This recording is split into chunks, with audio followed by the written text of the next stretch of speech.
Welcome back to the Team to Beat Miami Heat podcast, your one-stop shop for daily Miami Heat content. My name is Amir. A new report just dropped yesterday that basically said the Atlanta Hawks are going to be trading Trae Young. It's not if, it is a matter of when and to who. And of course, the Miami Heat were mentioned again. So the report came out yesterday basically saying the Atlanta Hawks four-time All-Star Trae Young and his agents, Aaron Mintz, Drew Morrison, and Austin Brown are working with the franchise on a trade, sources told ESPN. And insider Shams Charania wrote Monday, Young's reps and Hawks general manager Onsai Sala have been talking about this, and they're positive and they've been collaborative talks over the past week on finding a resolution. So this is real. There's no more speculation. There's been speculation for a long time once Trae Young didn't sign his extension this offseason that he could possibly get traded. And that is now a reality. The Hawks are actively looking to trade Trae Young. And of course, once a all-star becomes available, the Miami Heat are immediately mentioned as a possible destination. We are basically one of the 4 or 5 teams he mentioned that he would like to get traded to. We have the second best odds of acquiring him. And in my opinion, I'm going to say this from the jump, the Miami Heat should not trade for Trae Young. I am not a fan of Trae Young. And the biggest reason why is his defense and his size. Trae is small. He is not physically strong. Teams hunt him. They switch onto him. They drag him into pick and rolls over and over and over again. And when the playoffs hit, especially, the games slow down. The games are more physical, and every single possession matters. And that stuff gets exposed fast. So you can survive being small and being bad defensively in the regular season to a certain degree. But in the postseason, weaknesses get targeted. And we targeted Trae Young, what was it, 4 seasons ago when we played the Hawks in the first round and we beat them 4-1. We hunted him, and he was terrible in that series. And Trae Young is just a complete liability on the defensive end. And that actually brings me to something that's the complete opposite of that, of being small and weak. And I want to shout out today's sponsor, because you can't survive in the NFL if you're small and weak. And football playoffs are here, and Underdog is it's the best place to get in on all the gridiron action. And if you've never played Underdog, it's super simple.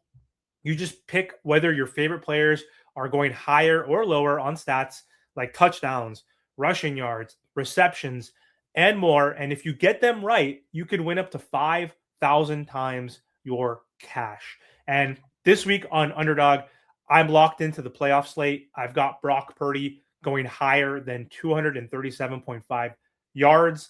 And Kyron Williams, I have him going over 67.5 rushing yards. And I love how quick it is and how you can add multiple players in your lineup. You just pick your players and it's instant action. So what are you waiting for? Download the app today and use promo code TEAMTOBEAT to score $75 in bonus entries when you play your first $5. That's promo code TEAMTOBEAT. Underdog. Make picks, win money. Now back to the Miami Heat, because again, I really can't imagine the Miami Heat making this move, especially because in the playoffs, weaknesses get hunted. Like I said, coaches build entire game plans around attacking your worst defender. And if Trae Young is being targeted in Atlanta, of course, the Knicks, the Pistons, whoever it is, are going to be targeting Trae Young over and over again. And there's only so much that Bam Adebayo and other players can do to protect him, especially, again, in the playoffs. So the other teams are going to be circling in red, hunt Trae Young before the series even starts. And so that's going to be detrimental for the Miami Heat. What Trae Young does well, though, of course, I'm not going to just talk complete crap and hate on him. What he does well, first of all, he's an elite playmaker. So he is one of the best passers in the NBA. He's constantly among the league leaders in assists. He sees the floor at an elite level. He does manipulate defenses, especially in the pick and roll. He is very dangerous in the pick and roll.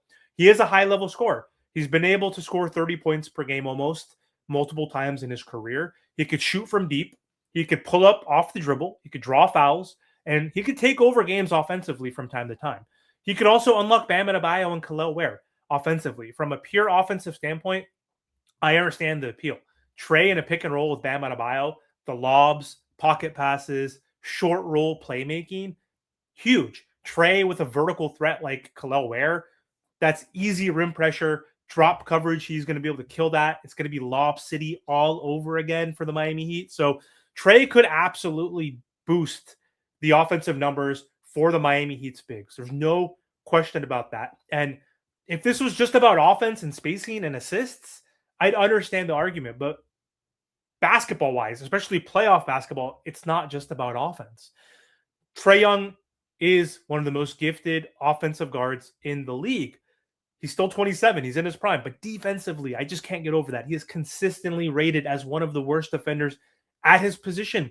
He struggles to stay in front of bigger guards. Cade Cunningham, Donovan Mitchell are going to destroy him. Even hell, Jalen Brunson, who's the same size, they're both like 6'2", is going to be way more physical than Trae, and he's going to have his way with him. He gets switched onto wings all the time. He gets targeted in isolation, and in playoff basketball, that becomes fatal. The Miami Heat are built on defensive discipline, one of the top 5 defensive rated teams. Rotations, physicality, accountability. That's Eric Spoelstra's and Pat Riley's Heat culture. Point of attack defense. He's one of the worst point of attack defenders. Our best one right now is Davion Mitchell. So are you going to replace Trae with Davion? Of course, Trae is a better player than Davion, but for this team, for this system, you need a point of attack defender. We don't have many outside of Bam, Wiggins, and Davion. And if you have Trae out there, you're going to get exposed, like I said. So you're going to ask the entire offense or the defense to constantly cover for him. And I don't know if we're going to have the energy to be able to do that and sustain that. So the other issue too is his contract. The reason why he's going to get traded right now is because the team didn't want to extend him. He's making 48 or 49 million, whatever it is this season. And the next season, he's has a player option for a similar amount of money. And so he's already on a massive deal and he has a player option. So that is important to note as well. But if you're the Miami Heat, like you're going to be basically using him as a short-term rental, or you're going to have to basically give him a max contract if you want to keep him. So Miami's not a rebuilding team. And do you really want to have Bam as your max guy whose contract will be going in next season? He'll be making 50. And Trae also, if he opts in, will be making 50. That's all of your money going to those 2 players. And a max contract for a small defenseless guard that doesn't move the needle for the franchise or moves you closer to a championship doesn't really make sense. Like, I just don't think I would want to add Trae or give up pieces like a Wiggins or a Davion Mitchell or whoever it may take to get him to basically get a guy who's going to be making 50 million. And if you don't give him an extension, then what's the point? You're going to have to just try to flip him again immediately the following season. And his trade value is at an all-time low apparently right now. There was reports basically saying that the Hawks might have to attach a first-round pick to get rid of him. That's how low Trae Young's value is. So I'm not sure how I feel about this, honestly, again, because of the contract as well. Another issue, though, again, something that gets overlooked is, yes, Trae scores. Yes, he racks up a ton of assists, but he's an inefficient volume shooter. He's a chucker. He takes some low IQ shots. Like Steph Curry, you could shoot from anywhere. You could shoot from half court 10 times a game. I don't care. But Trae takes some terrible shots. He takes a high number of difficult threes, deep pull-ups, contested floaters. His shot selection can stall the offense at times. When he's hot, it looks amazing. When he's cold, it is completely empty. Those possessions look horrible. And that's what people mean when they call him a shot chucker. And in the playoffs, when defenses tighten up and efficiency matters more than volume, those missed shots turn into runouts, transition points for the other team, momentum swings. And Miami doesn't need more usage. They need more efficient offense and two-way impact. That's the biggest issue. Is they need someone who is going to be more than a cone on defense. So I'm sorry if you're not Luka, if you're not Steph, if you're not a guy like that, then like I'm sorry, the the offense does not outweigh the liability on defense. And again, teams are going to hunt mismatches, force switches, isolate him onto their best offensive players. And he's just going to get destroyed by all of the physical guards in the East. And Miami already plays small at times, and adding another undersized guy who's a liability, they're going to be able to exploit the Miami Heat. We don't have any guys who are really big or have functional size on this roster. So that's not a formula for winning for the Miami Heat. So to close out, the report is real. Trae Young is going to get traded. I believe it's going to happen soon before the trade deadline. He is a four-time All-Star, yes. He could boost Bam and Kalel offensively, yes. But again, he's too small. He's too weak defensively. He could be too expensive long-term, especially he's going to be looking for an extension on whatever team he goes to. Looking at upwards of 50 to 55 million per season. I don't think so. He's too inefficient for playoff basketball. So if Miami truly wants to compete for a championship, this is not the move. The Miami Heat should not trade for Trae Young. Let me know what you guys think. Should the Miami Heat trade for Trae Young, or do you think it's a terrible idea like myself? So again, thank you for watching. Don't forget to like, comment, share, and subscribe to the channel. And shout out again to Underdog Fantasy for sponsoring today's video. Thank you again.